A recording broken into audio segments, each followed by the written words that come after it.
Hello friends, તો આજે આપણે બનાવીશું એકદમ હેલ્ધી અને એકદમ ઓછા ખર્ચમાં બની જાય તેવી મીઠાઈ બનાવવાની છે.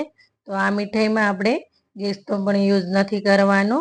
તો આ રીતની સરસ એવી માઉથ મેલ્ટિંગ મીઠાઈ આપણે બનાવીને તૈયાર કરવાની છે. તો ચાલો જોઈ લઈએ આપણે રેસીપી. તો મેં અહીંયા એક બાઉલ લીધું છે. તો મેં અહીંયા ઘરની ફ્રેશ મલાઈ લીધી છે. તો આ રીતે આપણે ફ્રેશ મલાઈનો ઉપયોગ કરવાનો છે. તો મેં અહીંયા 5 ચમચી ફ્રેશ મલાઈ લીધી છે. તો આપણે તેનું પરફેક્ટ માપ સાથે આજે આપણે મીઠાઈ બનાવવાની છે. તો આ રીતે આપણે હળવા હાથેથી તેને ફેટી લેવાની છે, જેથી વધારે ફેટવાથી તેમાં માખણના પણ લમ્સ થઈ જાય છે. તો મેં અહીંયા એક મિક્સર જાર લીધું છે. તો તેમાં આપણે સ્વાદ મુજબ ખાંડ અને થોડા એવા ડ્રાયફ્રૂટ અને અહીંયા 4 એલચી લીધી છે. તેનો આપણે સરસ એવો ફાઇન પાવડર બનાવી લેવાનો છે. તો આ રેડી છે આપણો. તો હવે આપણે તેને આ રીતે સાળી લઈશું, જેથી કાંઈ તેમાં લમ્સ કાંઈ રહ્યા હોય તે નીકળી જાય. તો થોડું એવું આપણું આ રીતનું બચી ગયું છે. તો તેને પણ ફરીથી આપણે મિક્સર જારમાં નાખી દઈશું.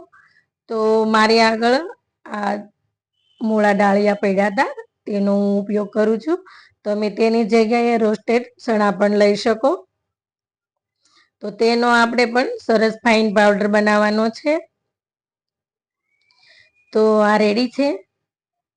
તો હવે આપણે જે ખાંડ છે તેને આપણે આ મલાઈ સાથે આ રીતે મિક્સ કરી લેવાની છે.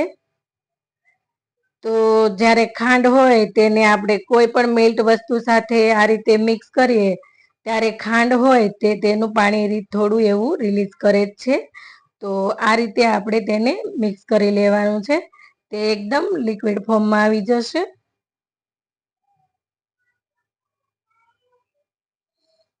તો હવે અહીંયા મેં આ રીતે નાળિયેરનું બૂરું લીધું છે, ટોપરાનું.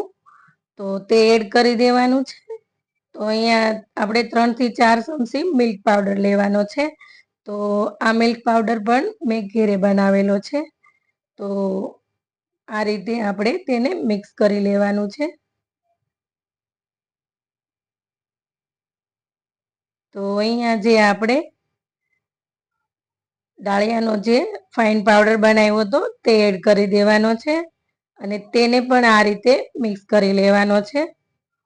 તો મેં મિલ્ક પાવડરની પણ રેસીપી તમારા સાથે શેર કરી છે. તો તે તમે પણ જોઈ શકો છો. તો આ રીતે આપણે મિક્સ કરી લેવાની છે. તો મેં અહીંયા થોડું એવું ગરમ દૂધ કરીને આ રીતે મેં કેસરના તાતણા તેમાં પલાળી દીધા હતા. તો આ રીતે સરસ એવો તેનો કલર પણ આવ્યો છે. તો હવે આપણે તેને 2 ચમચીની જરૂર પડી છે, તો નાખી દીધું. તો ફરીથી આપણે પાછી 2 થી 3 ચમચીની જરૂર છે, તો ફરીથી લઈ લઈશું.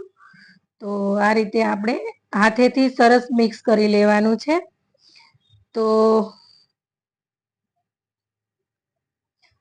આ સરસ છે આપણી મીઠાઈ.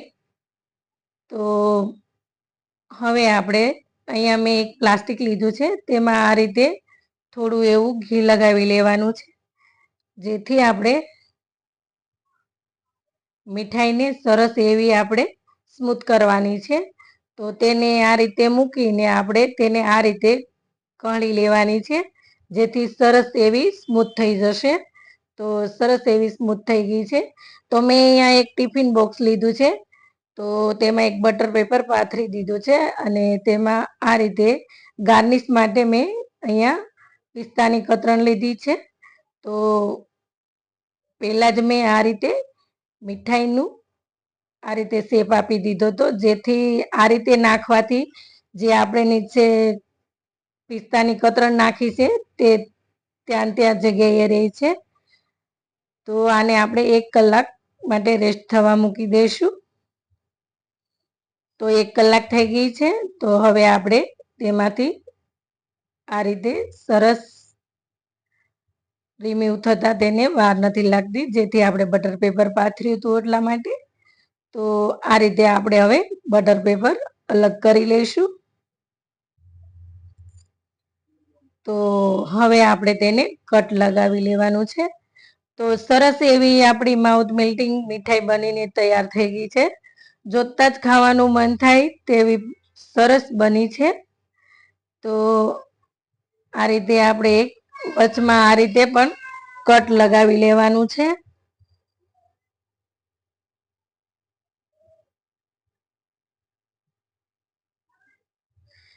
જો તમને મારી રેસીપીઓ ગમતી હોય તો મારા વિડીયોને લાઈક કરજો, શેર કરજો અને કોમેન્ટમાં મને કહેજો કે તમને કેવી લાગે છે. તો આની સરસ એવી થિકનેસ છે. તો આ રીતે આપણે વચમાંથી પણ આ રીતે કટ લગાવી લેવાનું છે અને તેનો આપણે આ રીતે ટ્રાયેંગલ શેપ આપી દેવાનો છે. તો જોતા જ ખાવાનું મન થાય તેવી મીઠાઈ આપણી બનીને રેડી છે. તો હવે આપણે એક પ્લેટમાં તેને સર્વ કરી લઈશું.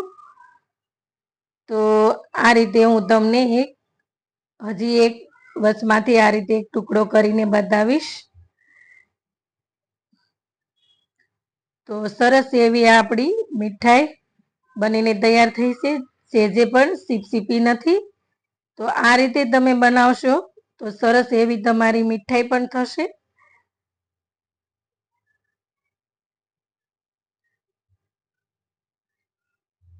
બાય ફ્રેન્ડ્સ, ચાલો મળીએ એક નવા વિડિયાની સાથે.